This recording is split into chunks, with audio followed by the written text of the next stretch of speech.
মুসলমান যুবকদের বলছি, আজকে সবার একই ধরনের সমস্যা। পাপের জন্য আশেপাশে কোথাও যেতে হয় না, এটি আপনার বেডরুমে চলে এসেছে, আপনার ল্যাপটপেই। পাপ আপনার বালিশের নিচেই আছে, আপনার মোবাইলে। আপনি টিভিতে বসে অশ্লীল জিনিস দেখতে থাকেন যতক্ষণ না আপনার মধ্যে নোংরা অস্তিত্ববোধ তৈরি হয়। কয়েক ঘন্টা পর যখন টিভিতে আর দেখার মতো কিছু থাকে না, তখন আপনি আপনার ল্যাপটপ নিয়ে বসেন, হালাল হারাম বিবেচনা না করে দেখতে থাকেন। আল্লাহ আপনাকে হালালের ওপর নিয়োজিত রাখুক। এরপর যখন ল্যাপটপে আর কিছু বাকি থাকে না দেখার মতো, তখন আপনার মোবাইল নিয়েই ডুবে আছেন অশ্লীল জিনিসে। পাপ আপনার বেডরুমে ঢুকে পড়েছে। পাপ ব্যাপক এবং ধ্বংসাত্মক হয়ে উঠেছে, সবকিছু গ্রাস করছে এবং সবকিছু নাকাল করে দিচ্ছে। এখানে দুইটি বিষয় খেয়াল করার: পাপে জড়ানো, বিশেষ করে গোপনে। এই হাদিসটি মন দিয়ে শুনুন, এটি আপনার গায়ের লোম খাড়া করে দেওয়ার জন্য যথেষ্ট। নবীজি সাল্লাল্লাহু আলাইহি ওয়াসাল্লামের সাবধানবাণী শুনুন মন দিয়ে। আমি আমার উম্মতের কিছু দল সম্পর্কে নিশ্চিত জানি, যারা কিয়ামতের দিন শুভ্র পর্বতমালার সমতুল্য নেক আমল সহ উপস্থিত হবে। সামান্য নয়, পাহাড় সমান নেক আমল, এবং মহামহিম আল্লাহ সেগুলোকে বিক্ষিপ্ত ধূলিকণায় পরিণত করবেন। সব বিনষ্ট হয়ে যাবে।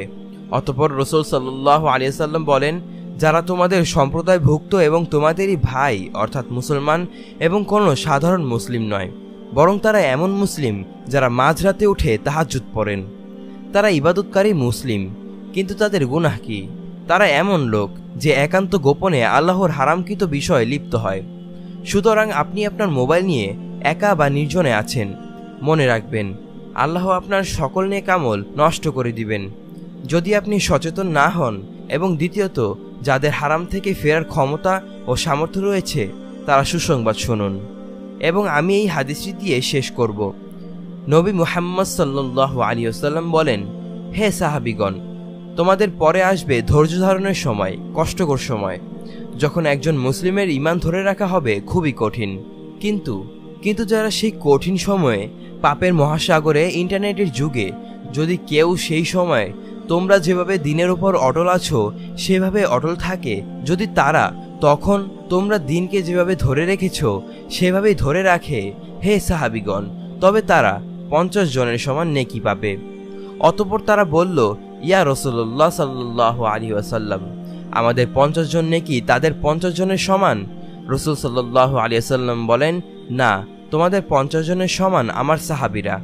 এবং যে আল্লাহর জন্য হারাম ছেড়ে দেয় এবং হালালের জন্য হারামকে ত্যাগ করে, আল্লাহ তার বিনিময়ে অকল্পনীয় প্রতিদান দেন।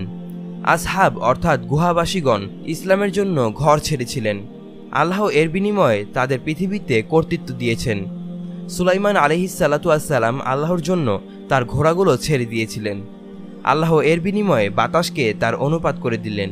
ইউসুফ আলাইহিস সালাতু ওয়াস সালাম আল্লাহর জন্য হারাম নারীকে বর্জন করেছিলেন, আল্লাহ এর বিনিময়ে তাকে মিশরের ক্ষমতা দান করেছেন। আপনি যে হারামের মধ্যে আছেন তা ত্যাগ করুন, আল্লাহ এর বিনিময়ে এমন কিছু দিবেন যা আপনি আশাও করতে পারবেন না। আল্লাহ আপনাকে হেদায়েত দিক এবং হেফাজত করুক। আমিন।